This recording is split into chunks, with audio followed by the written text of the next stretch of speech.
दुनिया को जौहरी तबाही से बचाने वाला शख्स कौन था? कब और कैसे एक शख्स ने दुनिया को तबाही से बचाया? इसकी एक हाथ से दुनिया तबाह हो जाती।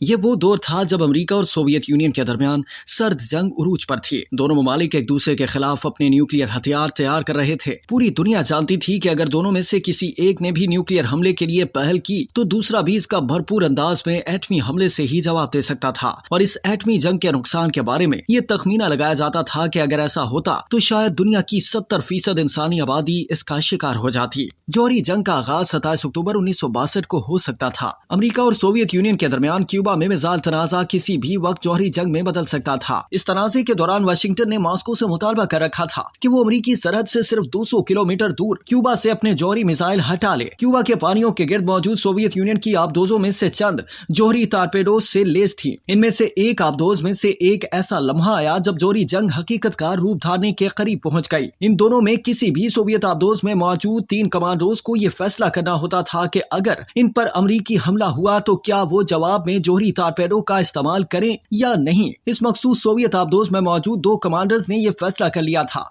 लेकिन तीसरे कमांडर ने इस फैसले का हिस्सा बनने से इनकार कर दिया। सोवियत यूनियन के प्रोटोकॉल या ज़ाब्ता-ए-कार के मुताबिक जौहरी टारपेडो चलाने के लिए तीनों कमांडर्स का मुत्तफिक होना जरूरी था, लेकिन खुशकिस्मती से ऐसा न हुआ और फैसले का हिस्सा बनने से इनकार करने वाले कमांडर का नाम था वसीली अलेक्जेंड्रोविच आर्खिपोव। द मिडनाइट किताब के मुसन्निफ एडवर्ड विल्सन ने वसीली को दुनिया को जौहरी तबाही से बचाने वाला शख्स करार दिया। उस दिन दुनिया अमेरिका और सोवियत यूनियन के दरमियान तनाज़े की खबर से बेदार हुई। अमेरिकी सदर जॉन कैनेडी ने ऐलान किया कि उनको इल्म हुआ है कि सोवियत यूनियन ने क्यूबा के जजीरे पर जौहरी हथियार नस्ब किए हैं। ये हथियार किसी भी वक्त इस्तेमाल किए जा सकते थे और अमेरिकी सरहद से सिर्फ 200 किलोमीटर की दूरी पर उनकी मदद से किसी भी अहम अमेरिकी शहर को मिनटों में तबाह करने की सलाहियत रखते थे। अमेरिकी जॉन कैनेडी ने दिफाई इक़दामात उठाते हुए क्यूबा के गिर्द बहरी जहाजों का एक ऐसा हिसार बनाने का फैसला भी किया था जिसकी मदद से क्यूबा को अस्करी तौर पर तनहा कर दिया जाता। उस फैसले का मकसद ये था कि जौहरी मिसाइल को फाल करने के लिए दरकार सामान को पहुंचने से रोका जाए। ताहम सोवियत यूनियन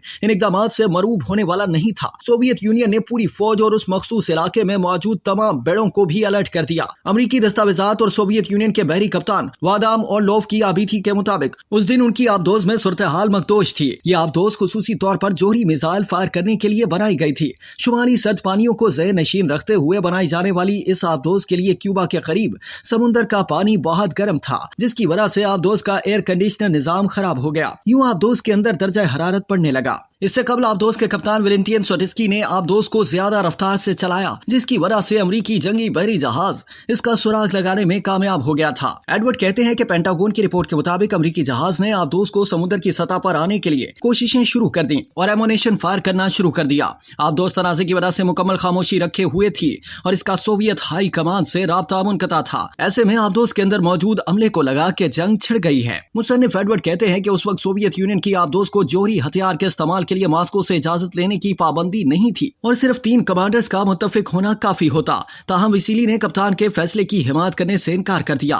ये बात दुरुस्त है कि इसमें वसीली की शोहरत का भी अमल दखल था। 1 साल कबल उन्होंने एक आबदोज को उस वक्त बचाया था जब उसका रिएक्टर गर्म हो गया था। उस वाक़े के चंद साल बाद वसीली ने एक रिपोर्ट लिखी जिसमें उन वजूहात का जिक्र किया गया जिनकी वजह से उन्होंने जौहरी हमले की हिमायत नहीं की। उन्होंने लिखा कि मुश्किल सूरत हाल के बावजूद जब वो अपने बहरी अड्डे से निकले थे तो किसी किस्म की अस्करी झड़प शुरू नहीं हुई थी। एडवर्ड के मुताबिक उन्होंने कप्तान को पुरसुकून करवाया। 28 अक्टूबर की सुबह अमेरिका और सोवियत यूनियन के दरमियान एक मुआहदा तय पा गया और यूं तीसरी आलमी जंग नहीं छिड़ी जिसके नताइज तबाहकुन होते। लेकिन वसीली का एक हीरो की तरह के इस्तकबाल के बजाय उलट हुआ। वसीली 72 साल की उम्र में गुमनामी में ही इंतकाल कर गए और सन 2000 में वादाम और लोव ने इस राज से पर्दा उठाया कि उस दिन जौहरी टारपेडो फायर न करने की असल वजह वसीली थे। शवाहिद से इल्म हुआ कि मॉस्को में एक सीनियर अफसर ने आबदोज के कमांडर से कहा कि फतह के बगैर लौटने से बेहतर था कि वो वहीं मर जाते। वसीली का इंतकाल 1998 में हुआ और उसके बाद ही उनको खिराज अकीदत पेश किया जाने लगा। 2018 में एक अमरीकी तंजीम ने उनको बाद अज़ मर्ग जिंदगी का मुस्तकबिल नामी अवार्ड देने का फैसला किया। 2007 में अमरीकी नेशनल सिक्योरिटी आर्काइव के डायरेक्टर टॉम बिलिंटन ने इस मौजू पर बात करते हुए वसीली के बारे में कहा था कि इस शख्स ने हकीकत में दुनिया को बचाया।